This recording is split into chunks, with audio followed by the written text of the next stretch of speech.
Ms. Poh Li San.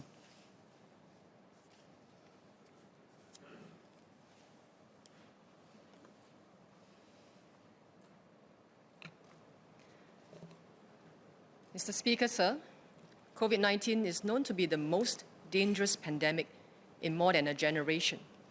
Together with my fellow parliamentarians, we would like to express our sincere gratitude to all Singaporeans who have stepped forward and done their part to assist Singapore during the crisis. Our nation's founding father, Mr. Lee Kuan Yew, and his team understood the importance of building up substantial national reserves for rainy days. Their vision saved Singapore in more ways than one during the pandemic. For a nation of 5.5 million people, $72.3 billion was spent to ensure that our economy will come through and survive the pandemic. These reserves provided our government the ability to work fast and speed up purchases of essential supplies and vaccines. On top of that, DPM Wong and his team was able to roll out essential assistance schemes to businesses, for employers and the self-employed. Needless to say, it's now time to replenish our reserves in order for future generations to have that advantage during their rainy days. This white paper captures the lessons to be learned, and as a nation, we now must always be better prepared for the next crisis. Singapore cannot be totally dependent only on a task force to resolve problems during a pandemic. We must look into preparing Singaporeans to manage daily concerns on the ground. There were many groups of Singaporeans who made significant contributions during the pandemic. I would like to specifically acknowledge the contributions of two groups and at the same time highlight the realities facing us should we encounter another pandemic. The outbreak in the migrant worker dormitories during the early months of the pandemic was at a near tipping point, as the virus could have spread rapidly into the rest of our society. Not many are aware that there were about 200,000 migrant workers staying in more than 40 dormitories across the island. Our military and police services took control, contained, and stabilized the situation. The Joint Task Force was quickly set up to contain the cases within the migrant worker dormitories. There were no vaccines then, and these officers risked their own health and safety to be on ground. Some even contracted COVID-19. During circuit breaker, some officers had to stay in a hotel for fear of passing the virus to their families. Our nation depends on the SAF and SPF to protect us and to restore order. Now, here's the reality. Will we still have this well-trained military and police personnel during the next pandemic? Attitudes have been more distinct due to the fast-changing times that we live in. Younger Singaporeans are also re-evaluating their priorities. We need to be able to attract good people to join and maintain excellence in our military and police services. And not to add fuel to fire, we do have an expedited falling birth rate. The second group of people will be our grassroots networks and volunteers. This network was built up over the past 5 decades, and this extensive and close-knitted network was able to help affected residents very quickly. They were responsible for distribution of masks, sanitizers, trace together tokens, care packs, etc. Again, how do we ensure that we are able to continue having such support? How can we strengthen our grassroots networks and volunteerism, especially amongst the younger Singaporeans?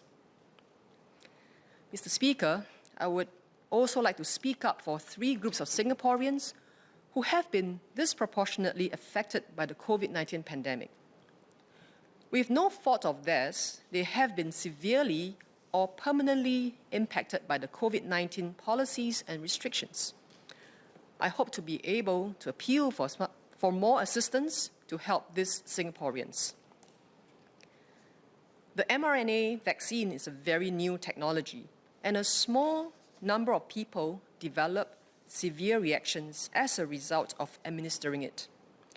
The first group consists of Singaporeans who suffered permanent injuries or death after taking the mRNA vaccines. A resident residing in Sembawang West constituency lost her husband and brother due to heart attacks soon after they were administered the first dose of mRNA vaccines. Within a short span of time, she and her children had to deal with the sudden grief of losing two loved ones. Coping with financial difficulties under such sad circumstances is extremely tough. There were other examples of Singaporeans who suffered severe reactions such as strokes, severe rash breakouts, etc. They shared their experiences with me during my MPS and house visits. It was also reported that a nurse was hospitalized for 5 months and was handicapped after recovery. There may not be many such cases, and there isn't anyone to blame. However, we have to acknowledge what these innocent Singaporeans had to go through, how their families have been permanently affected, and how much they had to suffer. Unfortunately, some of them did not receive any VIFAP compensation for various reasons cited by MOH. They trusted the vaccines to protect themselves from the COVID-19 virus, but unfortunately, instead of being protected, they suffered. I hope the government will look into ways to assist Singaporeans who had to go through such a painful experience. The second group will be workers and companies in the construction sector. During the outbreak, strict safe management measures were imposed at the work sites. Workers had to be transported everywhere they went, meal breaks were carefully scheduled, and migrant worker dormitories had to be drastically reduced in capacity. All these regulations change how construction companies operate, and the productivity diminished due to the restricted construction work processes.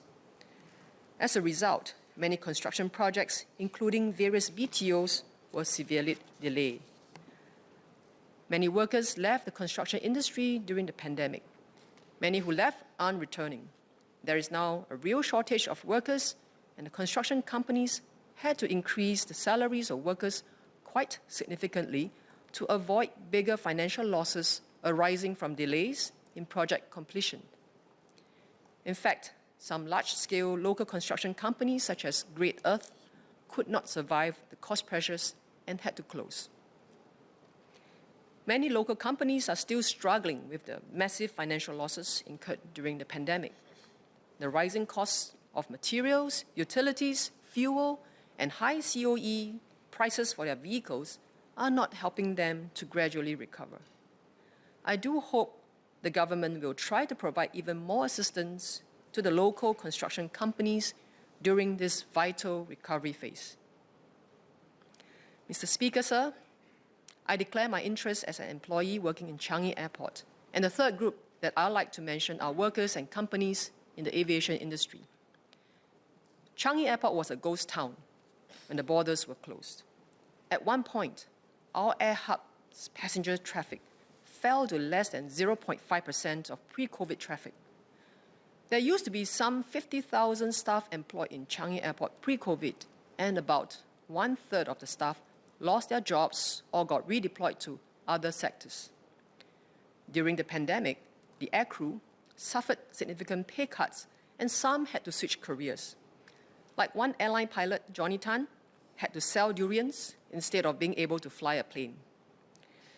In response to the fluid situation during the pandemic, the border control measures had to change every now and then. Airport staff working in the transit areas had to don PPEs as they faced the highest risk of contracting the virus from arriving passengers. Similarly, aircrew risked their own health and safety, serving passengers who could be COVID-19 positive.